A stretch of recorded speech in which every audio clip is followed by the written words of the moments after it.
Menghidupkan kembali pengamanan swakarsa menjadi salah satu agenda calon Kapolri Komjen Pol Listio Sigit Prabowo. Namun rencana ini menimbulkan polemik mengingat di era Orde Baru, PAM Swakarsa pernah menjadi perpanjangan tangan pemerintah untuk mengamankan agenda-agenda politik penguasa. Kami akan membahasnya bersama juru bicara Kompolnas Pungki Indarwati dan juga nanti akan bergabung Direktur Amnesty International Indonesia Usman Hamid. Selamat malam, saya ke Mbak Pungki terlebih dahulu sambil menunggu Bang Usman nanti bergabung. Eh, Judul kami malam hari ini adalah menerka wujud PAM Swakarsa. Karena memang sejak disampaikan pada saat fit and proper test hingga saat ini banyak kemudian polemik yang terjadi. Gambarannya seperti apa sebenarnya PAM Swakarsa yang akan diwujudkan oleh Pak Listio ini? Terima kasih. Saya sebetulnya ingin meluruskan ya. Jadi ada kesalahpahaman di sini dalam memahami PAM Swakarsa 98 itu yang memang bentuknya paramiliter dan waktu itu dibentuk oleh pemerintahan Orde Baru untuk mempertahankan kekuasaan Soeharto pada waktu itu dengan pengamanan Swakarsa sebagaimana yang dimaksud oleh Undang-Undang Nomor 2 Tahun 2002 tentang Kepolisian Negara Republik Indonesia. Nah, pengamanan swakarsa ini ada di pasal 3 ayat 1 huruf C. Di situ merupakan salah satu yang membantu fungsi kepolisian ya, fungsi kepolisian karena kan pemegang fungsi kepolisian kan Polri. Nah, kemudian karena Polri jumlahnya terbatas, kemudian perlu bantuan. Nah, dibantu oleh ada 3 di situ di undang-undang itu. Pertama adalah polisi khusus atau Polsus ya, misalnya teman-teman bisa lihat Polsus di kereta api ya, Polsuska, kemudian polisi khusus kehutanan, kemudian ada polisi khusus BPOM dan sebagainya. Nah, kemudian yang kedua ada PPNS, pegawai penyidik pegawai negeri sipil. Nah, di situ misalnya kaitannya dengan katakan kasus-kasus ketenagakerjaan. Nah, yang ketiga adalah pengamanan swakarsa. Nah, siapa yang dimaksud dengan pengamanan swakarsa? Di sini adalah yang dimaksud adalah Satpam ya, Satuan Pengamanan dan kemudian juga Siskamling, Sistem Keamanan Lingkungan. Nah, aturannya ini kemudian ditindaklanjuti dengan peraturan Kapolri karena berdasarkan Undang-Undang Polri tadi aturan-aturan terkait dengan pengamanan swakarsa ini diatur oleh peraturan Kapolri. Nah, untuk Satpam itu diatur di peraturan Kapolri nomor 24 tahun 2007 dan untuk Siskamling itu 23 tahun 2007. Nah, bedanya apa? Kemudian pada tahun 2020 itu ada peraturan kepolisian Perpol nomor 4 tahun 2020 ini menyatukan tadi 2 perkap tadinya kan beda-beda ya, 123 124 kemudian disatukan sehingga aturan terkait dengan Satpam dan kemudian Siskamling itu disatukan menjadi satu Perpol seperti itu. Kemudian ada tambahan juga yang bisa membantu tadi selain Satpam dan Siskamling juga ada local wisdom, kearifan lokal ini yang bisa membantu. Misalnya pecalang di Bali seperti itu. Dan aturannya aturan yang sangat rigid ya. Kemudian juga ada PP-nya juga, PP-nya kaitannya dengan pembinaan, pengawasan, koordinasi seperti itu. Nah, ini diawasi oleh Polri dan juga kalau misalnya kaitannya dengan kalau Satpam, misalnya Satpamnya di mana di instansi, misalnya di instansi pemerintah atau Satpam di perumahan atau lingkungan itu koordinasinya antara Polri dengan instansi atau pimpinan lingkungan yang ada seperti itu. Jadi beda Mbak sebetulnya. Jadi yang memang mesti harus dipahami oleh masyarakat ini bukan satu hal yang baru gitu. Seperti itu. Jadi ini memang sudah ada. Nah, tapi Pak Listio dalam fit and proper test menyatakan akan mengintegrasikan, lebih memantapkan peranan itu maksudnya karena beliau kan programnya ini program transformasi Polri yang presisi ya, artinya Polri yang lebih dilengkapi dengan kemajuan teknologi sehingga kaitannya tadi dengan pengamanan swakarsa bisa dilingkan misalnya katakan di satu daerah gitu ya, satpam ini menjaga mall misalnya. Nah, mall ini ada CCTV dan sebagainya, kemudian bisa diintegrasikan dengan command center yang dimiliki oleh Polres atau dimiliki oleh Polda, macamnya seperti itu, Mbak. Kalau yang kami baca. Baik, Mbak Pungki, saya ingin bertanya tentang Peraturan Kepolisian Negara Republik Indonesia Nomor 4 tadi sudah juga disebutkan oleh Mbak Pungki di pasal 2 di ayat C-nya, meningkatkan PAM Swakarsa bertujuan untuk meningkatkan pembinaan penyelenggara dan kemampuan PAM Swakarsa dalam mengemban fungsi kepolisian terbatas di lingkungan masing-masing. Fungsi kepolisian yang dimaksudkan ini seperti apa ya, Mbak? Fungsi kepolisian terbatas misalnya gini, Mbak, saya berikan contoh konkret ya, katakan misalnya di sebuah lingkungan ya, di lingkungan itu lingkungan apa? Lingkungan pertokoan misalnya. Nah, di lingkungan pertokoan itu maka ada satpam yang jaga, ada CCTV-nya misalnya. Terus kemudian ternyata di pertokoan itu ada yang nyuri misalnya. Nah, satpam bisa membantu polisi untuk langkah awal, katakan misalnya menangkap pencuri itu kemudian diserahkan ke polisi. Modelnya seperti itu, artinya itu membantu polisi. Katakan kan polisi kan nggak bisa jaga 24 jam misalnya untuk bisa kemudian langsung ke lokasi. Nah, itu bisa dibantu oleh satpam. Modelnya seperti itu, Mbak. Jadi bukan satu hal yang mengambil alih fungsi kepolisian, bergerak sendiri terus kemudian melakukan tindakan-tindakan hukum sendiri, nggak bisa. Seperti itu. Baik, berarti kalau kemudian dikaitkan dengan dijadikan alat gebuk seperti zaman Orde Baru, tidak ke sana arahnya. Teman-teman kan sudah Kekhawatirannya lihat ya, seperti itu. Artinya praktek satpam itu sendiri sejak awal didirikan misalnya, ini memang satpam kan didirikan tahun 80-an gitu ya oleh Polri, jadi resmi dibentuk. Kemudian sampai kemudian ada Undang-Undang Polri tahun 2002. Itu reformasi Polri di situ ya, ditandai dengan undang-undang itu. Sampai sekarang kita sendiri kan nggak pernah melihat adanya penyalahgunaan fungsi satpam, kemudian fungsi siskambling menjadi alat untuk menggebuk masyarakat seperti itu. Jadi kita semua sudah melihat buktinya. Jadi jangan takut, jangan khawatir, dan mohon maaf, jangan memelihara ketakutan di kepala atau hantu di kepala seperti itu. Faktanya dengan ketakutannya berbeda.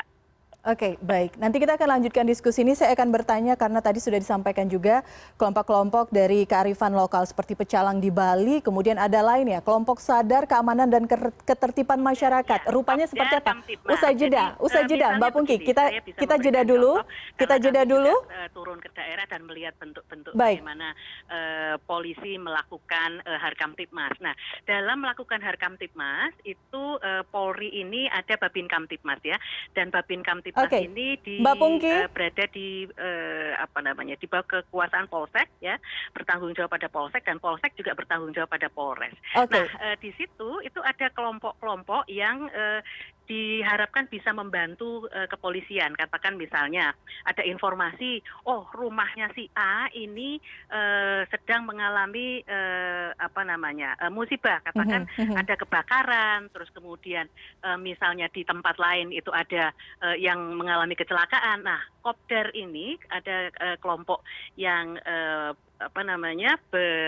berkawan atau berada di bawah Polri ini bisa memberitahukan, bisa langsung menginformasikan kepada polisi setempat untuk segera melakukan tindakan-tindakan. Katakan misalnya kalau ada kebakaran, kalau ada musibah-musibah yang lain. Saya terakhir dapat informasi dari Kopdar misalnya di di wilayah Padang ya, di Sumatera Barat. Di situ ada seorang anak kecil yang menjadi anak tukang jual soto, kena kuah soto panas. Nah, itu terus kemudian si Kopdar ini cepat mengorganisir masyarakat lingkungannya untuk bisa membantu si anak ini untuk bisa segera dibawa ke rumah sakit, model-model seperti itu. Dan kalau misalnya ada yang berkenan untuk memberikan bantuan, sumbangan, itu bisa disampaikan dan kemudian ada laporannya. Model-model terorganisir seperti itu, Mbak, yang dimaksud dengan terorganisir. Intinya adalah bagaimana caranya Harkamtibmas di wilayah itu bisa dilaksanakan dengan sebaik-baiknya. Seperti itu. Baik, kita nanti akan detail lebih lanjutkan lagi mengenai hal ini. Usai jeda kita akan kembali sesaat lagi di CNN Indonesia Newscast. Tetap bersama kami.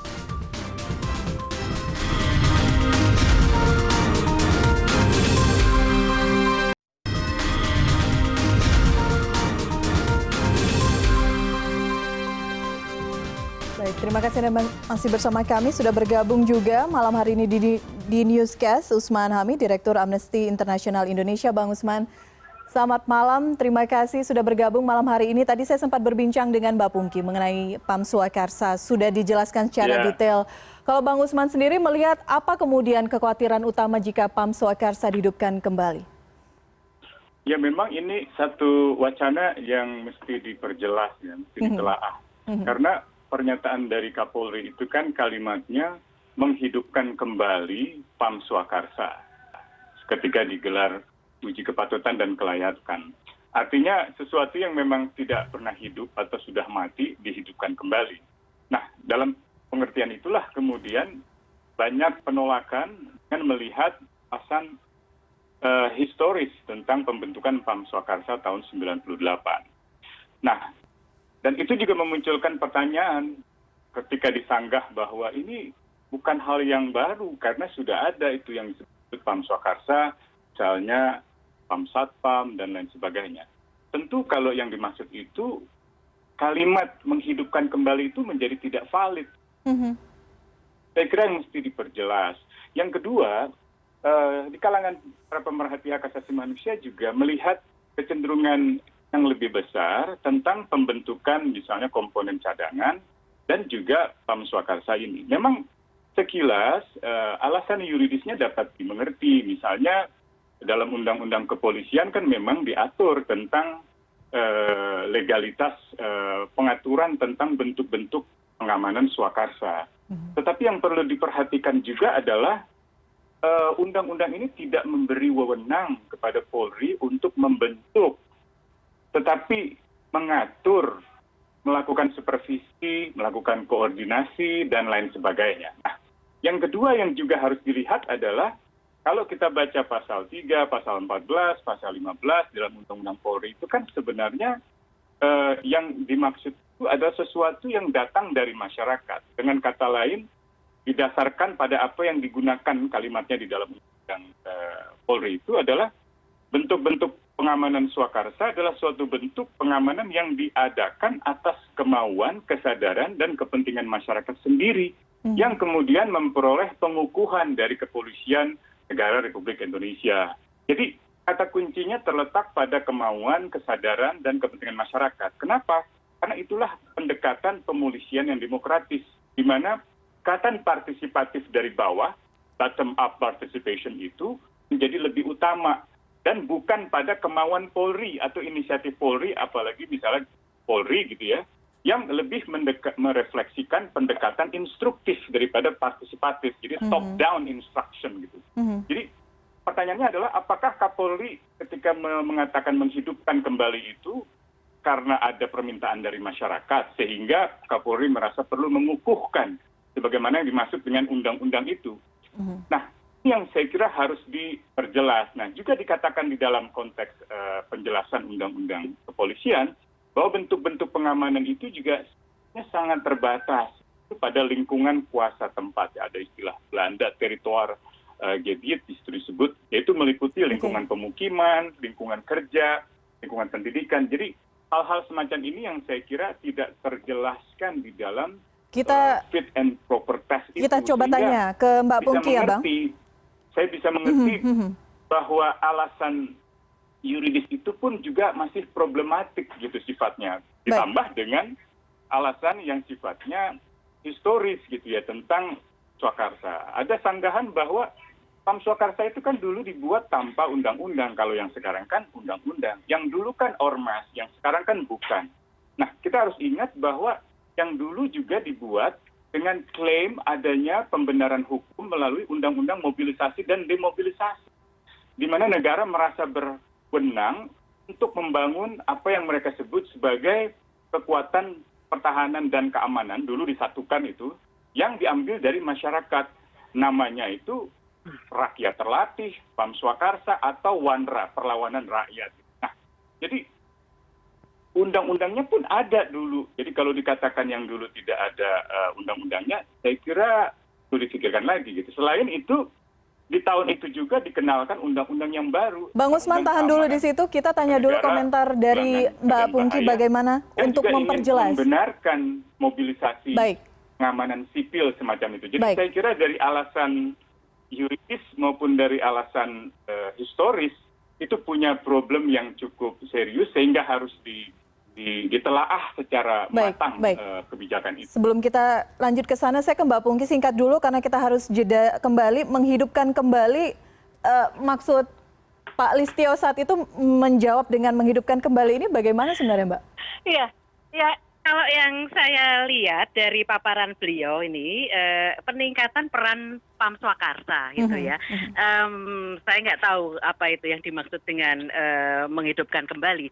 Barangkali mungkin yang bisa menjelaskan Kadif Humas. Tapi yang saya lihat dari paparan beliau adalah peningkatan peran PAM Swakarsa, sehingga kalau kita melihat sebetulnya dikaitkan dengan program kerja dari Pak Listio adalah transformasi menuju Polri yang presisi, maka peningkatan peran PAM Swakarsa itu tidak lagi peran-peran yang konvensional dalam artian yang tidak menggunakan teknologi yang canggih gitu ya. Nah kalau ini yang saya lihat kaitannya tadi dengan presisi itu peran itu juga nanti akan ditingkatkan dengan adanya kaitan-kaitan atau tautan-tautan atau koordinasi-koordinasi dengan menggunakan teknologi 4.0. Modelnya kan seperti itu. Kalau kita melihat dari apa yang dipaparkan oleh Pak Listio, perbedaannya antara kebijakan Kapolri yang lama dengan Kapolri yang baru kan heavy atau beratnya ini berat ke soal kemajuan teknologi. Saya melihatnya seperti itu, Mbak. Jadi saya nggak mempermasalahkan atau nggak memperdebatkan terkait dengan tadi dihidupkan kembali. Kenapa dihidupkan kembali, orang sudah ada gitu ya. Tapi memang barangkali yang lebih tepat adalah peningkatan peran PAM Swakarsa seperti itu. Baik, kita masih akan lanjutkan diskusi ini usai jeda. Kami akan kembali sesaat lagi.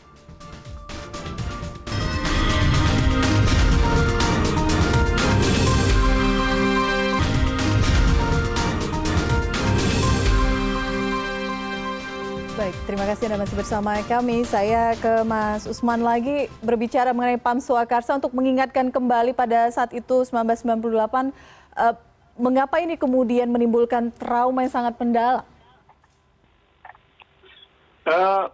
Jelas menimbulkan trauma karena pada saat itu pengerahan atau mobilisasi pengamanan sipil dari masyarakat itu dilakukan untuk membela kepentingan pemerintah yang berkuasa dan meredam gerakan mahasiswa dengan cara-cara yang penuh intimidasi. Harus diingat juga bahwa ketika itu, baik tahun 98 maupun tahun 99, usaha untuk menghidupkan mobilisasi pengamanan sipil ini sangat kuat. Bukan hanya di Jakarta dalam melawan gerakan mahasiswa, mengintimidasi atau bahkan menyerang kampus Atmajaya, tetapi juga menjadi milisi-milisi yang membela apa yang disebut mereka sebagai NKRI harga mati ketika itu di Timor. Jadi membentuk misalnya pasukan-pasukan Aitara. Dananya ini diperoleh ketika itu dana dari Bulog, 10 miliar dari total 40 miliar untuk pembentukan satuan-satuan pengamanan sipil semacam itu. Dan itu sangat berbahaya. Karena ada beberapa letupan, bukan hanya di Timor yang akhirnya menuju satu pembumi hangusan gitu ya. Masyarakat Timur diadu domba dengan antara yang pro integrasi dengan yang pro kemerdekaan. Di Jakarta juga begitu, dihembuskan rumors yang sangat keras bahwa pemerintahan Habibie ketika itu yang diprotes oleh gerakan mahasiswa adalah pemerintahan yang Islam yang ditang oleh gerakan mahasiswa yang membawa misi Kristen. Rumors itu sangat kuat dan ini ditulis oleh para sarjana, oleh Marcus Missner, oleh Ian Wilson gitu, bahwa kelompok-kelompok Islam itu dimobilisir untuk membela rezim dengan alasan agama. Dan mahasiswa kami ketika itu di kampus mahasiswa dianggap sebagai kampus-kampus yang membawa kritik. Karena kami berkumpul di Atmajaya yang merupakan universitas Katolik. Padahal kami berkumpul di sana karena secara geografis dekat dengan gedung DPR MPR. Pengalaman pribadi saya ketika itu banyak sekali selebaran Jumatan ketika kami sholat Jumat yang memetakan misalnya kampus-kampus yang menjadi penggerak protes seperti Atmajaya atau misalnya UKI atau misalnya Trisakti itu merupakan kampus-kampus Kristen. Padahal di Trisakti kami misalnya itu rata-rata ketua senatnya ketua-ketua rohis.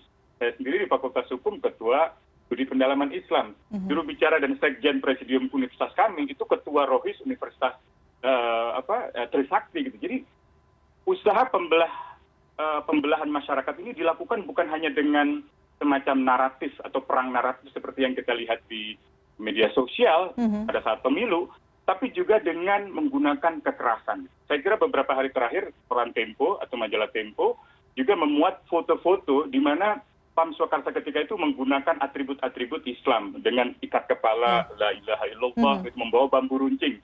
Bambu runcing ini untuk memberi simbol seolah-olah mereka sedang membela negara seperti masa kemerdekaan gitu. Atau istilah pakaian gamis atau pakaian dengan ikat kepala la ilaha illallah itu untuk memberi kesan bahwa mereka sedang berjihad melawan gerakan mahasiswa. Itu menimbulkan benturan di Cawang misalnya. Bahkan anggota-anggota Pam Swakarsa itu terbunuh gitu, juga di Ketapang gitu. Bahkan yang lebih parah sebenarnya di Ambon. Bang Usman? Oke, baik. Terputus saya ke Mbak Pungki. Mbak Pungki, ada gangguan komunikasi dengan Bang Usman. Melihat narasi tadi yang disampaikan oleh Bang Usman, bagaimana pengalaman, karena Bang Usman juga menjadi bagian dari saksi sejarah pada saat Pam Swakarsa berlaku di tahun 98-99. Bagaimana kemudian memberikan pencerahan kepada masyarakat sehingga memang betul diyakini bahwa Pam Swakarsa Jilid 2 ini berbeda dengan Pam Swakarsa di era Orde Baru? Iya, jangan dibilang jilid 2. Ini pengamanan Swakarsa. Nah, jadi beda memang apa yang dikira atau diduga oleh kawan-kawan aktivis hak asasi manusia terkait dengan pengamanan Swakarsa. Kalau 98 tadi sudah saya jelaskan ya bahwa itu paramiliter, dan kalau pengamanan Swakarsa yang ini bagian dari sebetulnya reformasi Polri. Nah, kalau kaitannya dengan paramiliter itu sebetulnya juga saya kan juga aktivis tahun-tahun 90-an ya, dan juga tahu bagaimana tindakan-tindakan represif dari pemerintahan Orde Baru pada waktu itu. Tentu saja kami tidak akan tinggal diam kalau misalnya tindakan-tindakan yang seperti dulu itu akan dihidupkan lagi. Ini kan tidak begitu. Berarti Kompolnas akan menjaga itu ya, Mbak Pungki? Kawan-kawan sebetulnya jangan khawatir. Kalau misalnya masih ada keraguan-raguan, saya sampaikan konkret saja.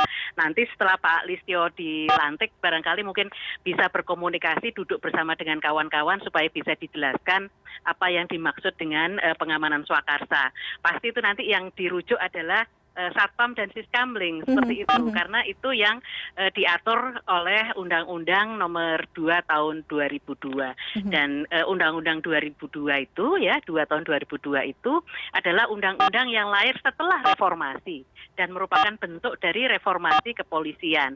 Bahkan kawan-kawan aktivis dulu juga ikut dalam menggodok Undang-Undang 2 Tahun 2002 itu. Gitu. Seperti itu, Mbak Elvira. Baik, jadi Kompolnas akan menjaga itu ya, Mbak Pungki. Mungkin media juga nanti diundang untuk berbincang lebih detail lagi mengenai Pam Swakarsa ini. Halo, Mbak Pungki. Mbak Pungki, masih mendengar suara saya? Baik, tampaknya komunikasi kita dengan Mbak Pungki juga mengalami gangguan. Itu dia tadi perbincangan kami, kita membahas mengenai Pam Swakarsa yang kembali diwacanakan oleh calon Kapolri, Komjen Listio. Kita tunggu nanti bagaimana langkah konkretnya, bagaimana penerapan Pam Swakarsa yang akan dilaksanakan di era calon Kapolri baru, Komjen Pol Listio Sigit Prabowo. Dan